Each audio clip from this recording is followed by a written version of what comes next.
Okay, so Toyin said Google ad or Facebook ad, which is better? So here's what you got to do.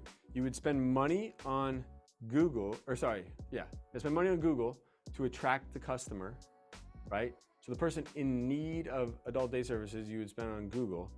And then what would happen is you would tag them because they go under they find the ad, they go onto your website, and you have a little pixel on your website. And that pixel now is then tied into your Facebook business page. And now you start following them on social media. So you always spend money to find them on Google and to follow them on social media, but never spend money on social media to find them. It's just, you're gonna waste too much money. So so your Google budget would be much greater than your Facebook budget, and it would be more of a retargeting effort instead of finding new customers. So. Hey guys, thank you so much for joining me. If you'd like to learn how to open your own adult daycare center, go to adcpro.com.